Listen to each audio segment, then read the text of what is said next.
There are seasons where the world goes quiet, not outside, but inside, where you could sit in a room full of laughter and still feel like your chest is echoing with emptiness. That's where I was. Everyone around me had somewhere to go, someone to call, something to chase. I had space, silence, a kind of stillness that didn't feel holy. It felt heavy. And it wasn't that I didn't believe in God. I just didn't feel him. Not in the way I thought I should. And when you can't feel God, the silence can feel like rejection. At first, I tried to fix it. I filled the hours with noise, music, scrolling, messages that barely scratched the surface. I kept pretending I was okay, that I was figuring things out. But in quiet moments, the truth was louder than anything. I was lonely. Not just the kind of lonely that misses someone. It was a deeper ache, the kind that makes you question your worth. Was something wrong with me? Why did it feel like God skipped over my name when he was handing out purpose, connection, even comfort? What I didn't realize then was that loneliness isn't just an absence, it's an invitation. But I couldn't see that yet. All I saw was a version of myself I didn't recognize. I used to be hopeful. I used to laugh with ease. Now I walked slowly, like I was dragging something behind me that no one else could see. And sometimes I'd lie awake at night wondering if anyone even noticed that something inside me had dimmed, that the light was still on, but barely. And then something subtle began to happen. I didn't know it was God at the time. There was no vision, no voice from heaven, just a quiet question that kept rising in the silence. What if this emptiness is space for me? It wasn't a thought I would have chosen. I was too bitter, too numb. But it came again. What if this is the ground where I meet you, not when you're strong, but when you've stopped trying to be?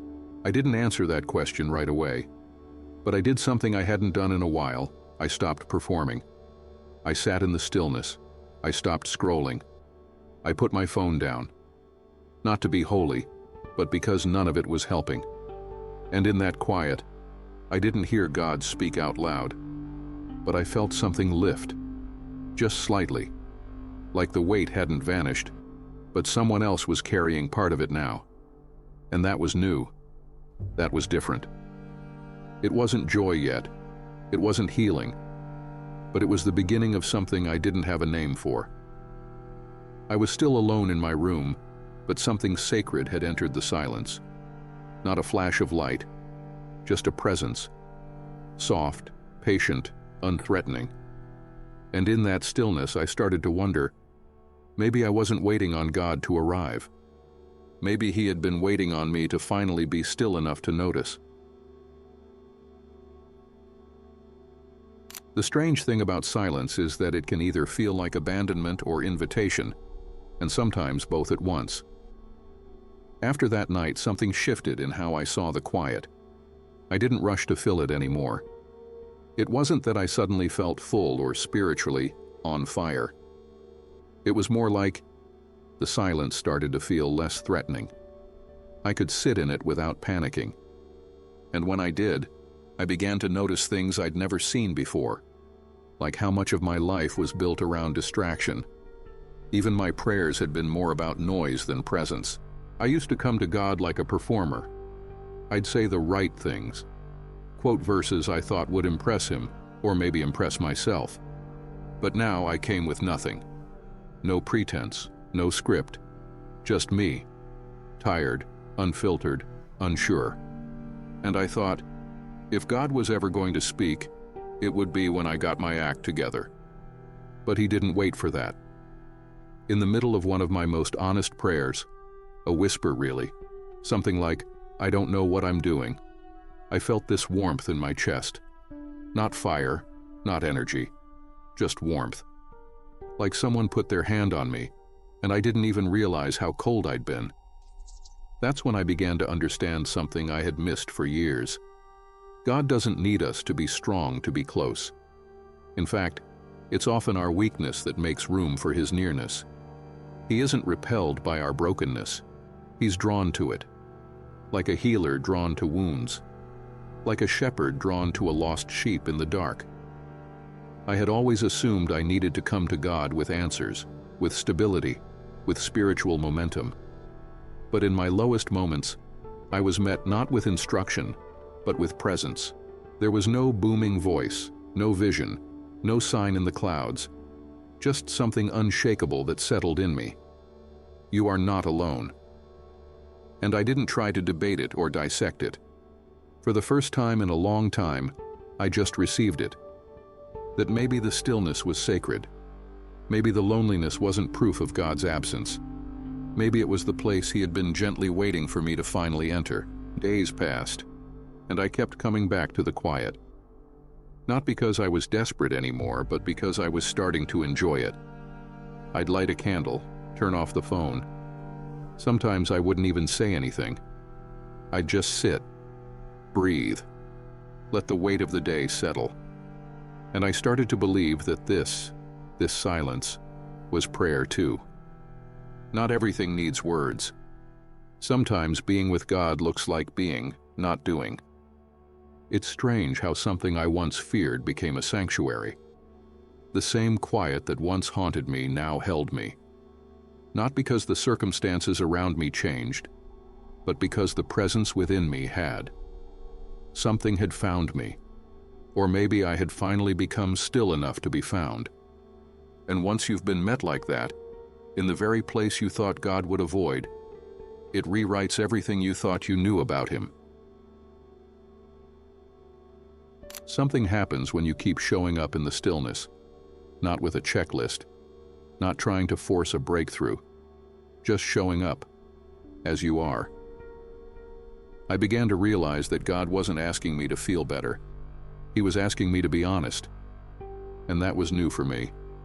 For most of my life, I thought faith looked like strength, standing tall, speaking boldly. But in this season, my faith looked a lot more like sitting down, opening my hands and saying, I don't know what you're doing, but I trust that you are. I didn't realize it at the time, but God was slowly rebuilding something in me. Not on the surface, not where everyone could see, but underneath. Deep, quiet, like roots growing in soil. Invisible, but essential. And it struck me. Loneliness may feel empty, but it's not hollow. There's a difference. Emptiness is despair, but hollowness is space. And space, when surrendered to God, becomes holy ground. He doesn't waste the seasons we try to escape. Sometimes He does His best work there. I started to feel small nudges throughout the day. A verse I hadn't thought about in years would suddenly rise to mind. A memory from childhood, a moment when I felt safe or seen, would visit me out of nowhere. And I began to recognize something beautiful. God was speaking. Not through fire or thunder, but through remembrance. Through gentle whispers tucked inside the fabric of my own story. And in those moments, I no longer felt like I was just surviving loneliness. I felt like I was being reshaped by it. There were still hard days. Days I didn't want to get out of bed. Days I questioned everything again. But even then, something was different. The loneliness didn't isolate me anymore. It drew me. It drew me toward the one who never left, even when I felt forgotten. I began to understand that God's presence isn't proven by constant emotional highs. Sometimes it's proven by quiet endurance, by staying, by showing up with Him even when it's dark. And that's when the tears came. Not from sadness, but from release. I had spent so long fighting the silence, trying to push through it, fix it, outrun it. But now, I was resting in it. And it felt like God was holding me. Not above the storm, but inside it. He wasn't pulling me out of the loneliness. He was stepping into it with me. And suddenly that made all the difference. I wasn't waiting for Him to change my situation anymore. I just wanted Him. And in wanting Him, I realized I already had what I needed. This wasn't the end of the pain. It wasn't a magical healing, but it was a shift. a holy recentering, the kind that changes how you breathe, how you pray, how you walk through hard things. I still had questions. I still had quiet. But the silence was no longer an enemy. It had become a companion, a sacred space. And the loneliness? It became less about what I lacked, and more about what I was finally learning to receive. There's a sacred kind of healing that doesn't shout, it whispers. It doesn't announce itself with signs or wonders, but slowly softens the parts of you that were hard from survival. That's what began to happen. Little by little, without fireworks or applause, I realized I wasn't just enduring loneliness anymore. I was being changed by it. Not in the way I had expected, not into someone stronger or louder or more impressive, but into someone more still, someone more aware of the presence that had been there all along. I started to see differently. I would look at a quiet morning, the sun spilling across the floor, and feel full. Not because something dramatic had happened, but because I was present. And being present made me aware that God was present too. I used to search for him in the spectacular. Now I found him in the ordinary, a breath, a verse, a moment of stillness that felt holy, not heavy. This was the kind of nearness I had longed for, and it didn't arrive with noise. It arrived when everything else went quiet. That's the strange truth I never expected. Loneliness didn't ruin me. It returned me. It took away the noise I didn't know was numbing me. It interrupted my pretending. It exposed my fragile faith. And instead of shaming me for it, Jesus met me in it. He didn't demand that I rise. He knelt down with me. And I think that's one of the most powerful things I've ever learned. God doesn't just dwell in praise-filled places. He walks the dry valleys too, where no songs are sung, only groans too deep for words. There's a part of me that still doesn't have all the answers, but I no longer feel the same pressure to find them, because what I found instead was presence, constant, gentle, unmoving. And now I understand. Loneliness is not always a detour. Sometimes it's the very road God chooses to draw us near.